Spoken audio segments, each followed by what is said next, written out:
Hi everyone! Welcome to Mom's Filipino Kitchen. My name is Beth Kazemi and today we're making menudo.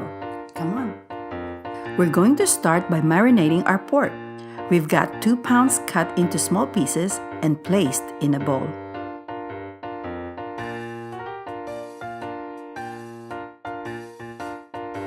We're going to let that sit with half a cup of soy sauce and half a lemon for about an hour.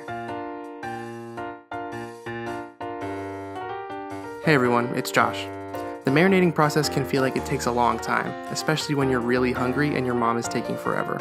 So we'll watch a handful of episodes of The Office and we'll be ready to go. We're going to heat up a shallow pan and add 2 tablespoons of vegetable oil before sauteing half a head of minced garlic and 1 small red onion, diced. Let that mingle for a bit and then we're going to add 1 diced tomato. Then we can check on our pork and add that to the mix. While that's going, let's get the rest of our ingredients ready. Grab 3 medium-sized carrots and cut it into cubes while trying our best to keep the cuts uniform. We'll also need 2 to 3 diced potatoes. These next few ingredients are optional, but very popular in the Philippines. 4 hot dogs sliced diagonally and a small box of raisins. Now that we've let that cook for a few minutes, we're going to add a cup of water, 1 can of tomato sauce, and 2 to 3 dried bay leaves, crushed. Bring that to a boil and let it sit for about 30 minutes. Now that our pork is tender, we can season with salt and pepper to taste and add 1 can of peas, a small box of raisin, the hot dogs, and 1 green, red, and yellow bell pepper diced.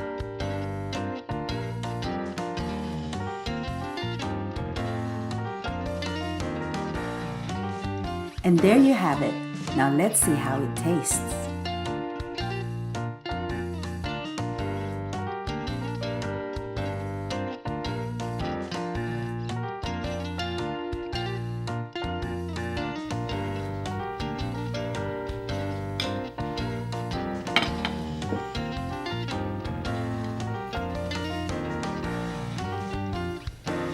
That's really good. Thank you for watching. Don't forget to subscribe so you won't miss an episode of Mom's Filipino Kitchen. There's nothing better than sharing good food with your friends and family. And we hope you share this video with them too. We'll see you next time. Than sharing good food with your friends and family. And we hope that you will watch this video too with them. That's disgusting. Ready?